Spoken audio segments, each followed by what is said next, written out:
مجبور کرنا ہے کہ وہ بھی اسی طرح کا سیاستدان بن جائے، وہ ڈیل کر کے باہر جائے۔ بیسیکلی اس کی یہ جو پاپولیرٹی ہے، عوام کے دل میں اس کی جو محبت بیٹھ چکی ہے، اس کو ختم کرنا ہے اور ان کو بھی نواز شریف اور زرداری جیسا لیڈر بنانا ہے کہ جب دل چاہے جو ہے تھپڑ مار کر وزیر اعظم بنا دو اور جب دل چاہے اتار کر سائڈ پہ کر دو۔ تو اس طرح جو ہے وہ کرنا ہے، اسی لیے یہ سب کچھ جو ہے کیا جا رہا ہے۔ اور سائفر کا مقدمہ، عدالتیں ویسے ہماری جو ہیں وہ جس طرح کا انصاف دے رہی ہیں، لیکن جو سلمان اکرم راجہ صاحب ہیں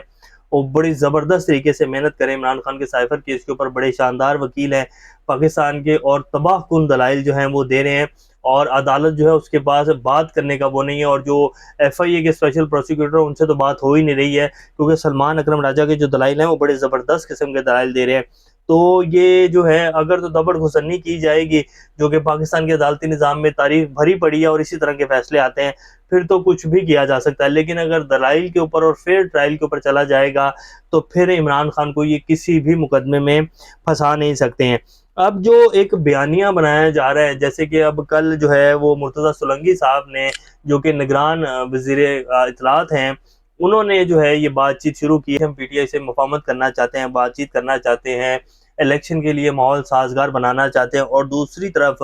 میڈیا کے اوپر بڑے بڑے جو کچھ نامور سینئر صحافی ہیں ان کے ذریعے یہ بیانیہ بنایا جا رہا ہے کہ جی عمران خان سے بات چیت نہیں ہو سکتی، عمران خان نے بہت دیر کر دی ہے، اسٹیبلشمنٹ نے دروازے بند کر دیے ہیں۔ اب اگر آپ ملک کو دیکھیں تو اس سے ہم کون چلا رہا ہے؟ نگران حکومت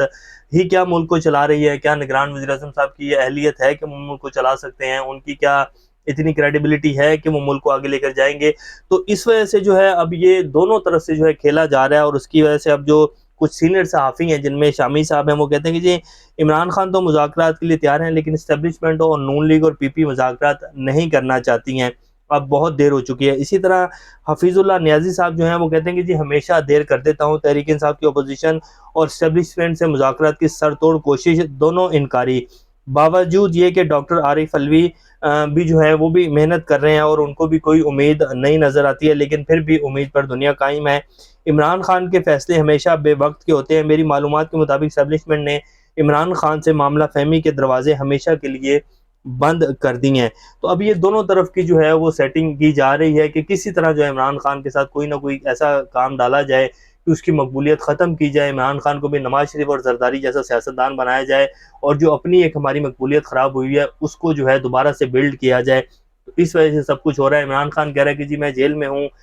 جو ہے الیکشن فری اینڈ فیئر کروائے جائیں۔ انہوں نے باقاعدہ صدر عارف علوی کے لیے دوبارہ پیغام بھیجا ہے کہ جی آپ الیکشن کی تاریخ دیں، بے شک الیکشن نہ ہو لیکن آپ الیکشن کی تاریخ اناؤنس کریں اور الیکشن کی طرف ملک کو لے کر جائیں۔ تو عمران خان تو بات کر نہیں رہی ہے، سارا بیانیہ صرف بنایا جا رہا ہے، اور عمران خان کی مقبولیت جو ہے اس کو ختم کرنے کے لیے سب کچھ کیا جا رہا ہے۔ لیکن الیکشن جب بھی ہوں گے پاکستان میں، عمران خان اور پی ٹی آئی ہی جیتے گی، جو مرضی کر لیا جائے، اور یہ بھی نہیں کر سکتے کہ پی ٹی آئی کو الیکشن ہی نہ لڑنے دیا جائے اور اس کا جو ہے بلے کا نشان چھین لیا جائے، تو تب بھی جو ہے الیکشن نہیں ہو پائیں گے۔ تو اب جو ہے معاملات بڑے گمبھیر ہوتے جا رہے ہیں، اور آنے والے دنوں میں دیکھیں گے کہ بہت ساری اہم ڈیولپمنٹس ہوں گی، اور بہت سارا نظام جو کہ ابھی کچھ بچ چکا ہے وہ بھی ننگا ہوگا، اور ابھی عدلیہ کا نظام تو آپ کے سامنے جو ہے ایک دو دن میں سب کچھ سامنے آ جائے گا کہ کیسے نواز شریف صاحب کو جو ہے وہ پروٹوکول دیا جاتا ہے۔ اب جو ہے اسلام آباد ہائی کورٹ کس طرح نواز شریف صاحب کے سامنے لیٹتے جا رہے ہیں، یہ آپ کے سامنے رکھ دیتے ہیں۔ آج نواز شریف صاحب کی درخواست ضمانت جو ہے وہ دائر کی گئی ہے، اور اٹارنی جنرل صاحب نے درخواست ضمانت دائر کر دی۔ حالانکہ اسلام آباد ہائی کورٹ یہ کہتی ہے کہ جی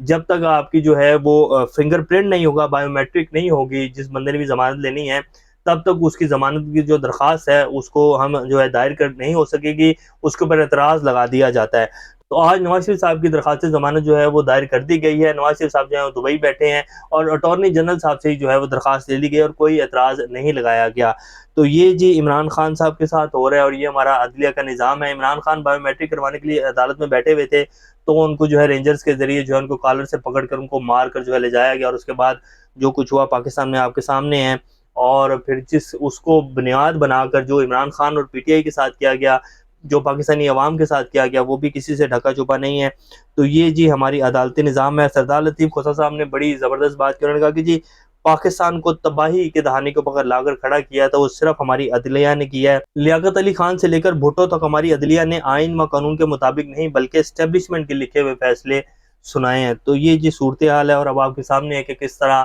انصاف جو ہے وہ دیا جا رہا ہے۔ ابھی تک کے لیے اتنا، اپنا اس طرح کا خیال رکھیے گا۔ اللہ حافظ۔